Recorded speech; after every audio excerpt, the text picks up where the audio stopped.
और चलिए सीधे आपको लिए चलते हैं जहां पर जेवर एयरपोर्ट का उद्घाटन प्रधानमंत्री नरेंद्र मोदी ने किया। आप संबोधित कर रहे हैं, आपको सुना। यहां से दुनिया के लिए विमान तो उड़ेंगे ही, साथ ही ये विकसित उत्तर प्रदेश की उड़ान का भी प्रतीक बनेगा। मैं उत्तर प्रदेश को विशेष रूप से पश्चिम उत्तर प्रदेश की जनता को इस भव्य एयरपोर्ट के लिए बहुत बहुत बधाई देता हूं। साथियों, आज का ये कार्यक्रम भारत के नए मिजाज का प्रतीक है। आप सभी देख रहे हैं कि आज पूरा विश्व कितना चिंतित है। पश्चिम एशिया में एक महीने से युद्ध चल रहा है। युद्ध की वजह से कई सारे देशों में खाने पीने के सामान, पेट्रोल, डीजल, गैस, खाद, ऐसी कई जरूरी चीजों का चारों तरफ संकट पैदा हो गया है। हर देश इस संकट का सामना करने के लिए कुछ न कुछ कोशिश कर रहा है, प्रयास कर रहा है। और हमारा भारत भी इस संकट का पूरी शक्ति से मुकाबला कर रहा है। देशवासियों की ताकत के भरोसे कर रहा है। भारत तो बहुत बड़ी मात्रा में कच्चा तेल और गैस, ये जहां युद्ध चल रहा है ना, इस युद्ध से प्रभावित इलाके से मंगाता है।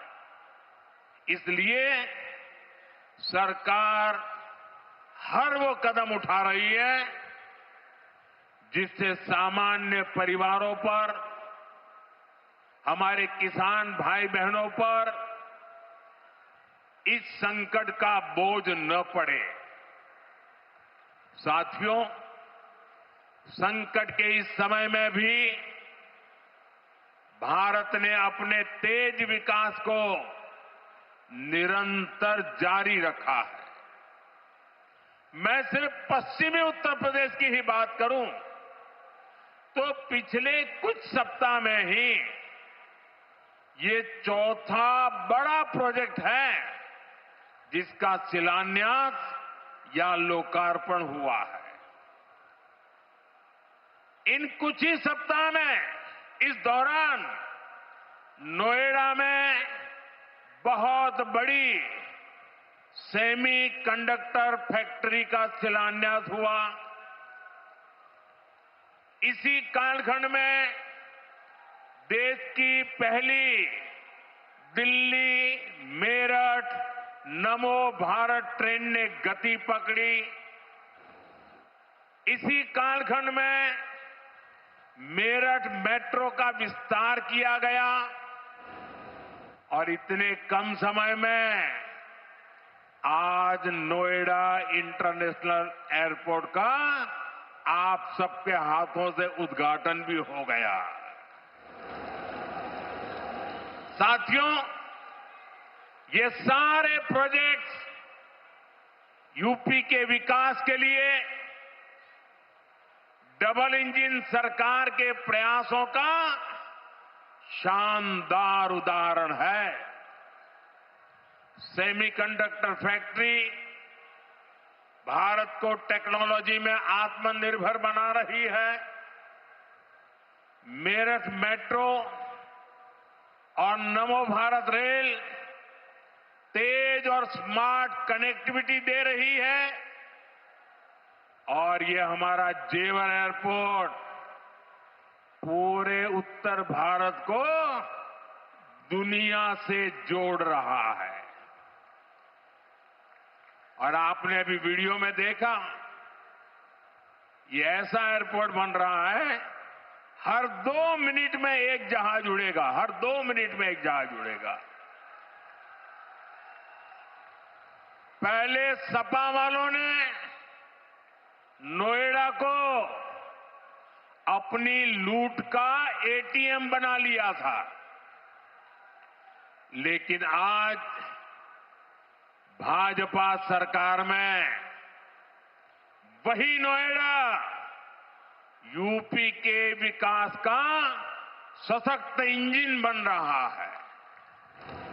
साथियों, जेवर का ये एयरपोर्ट डबल इंजन सरकार की कार्य संस्कृति भी, इस कार्य संस्कृति का भी बहुत अच्छा उदाहरण है। अब आप सोचिए, इस एयरपोर्ट को अटल बिहारी वाजपेयी जी की सरकार ने 2003 में ही फाइल में मंजूरी दे दी थी।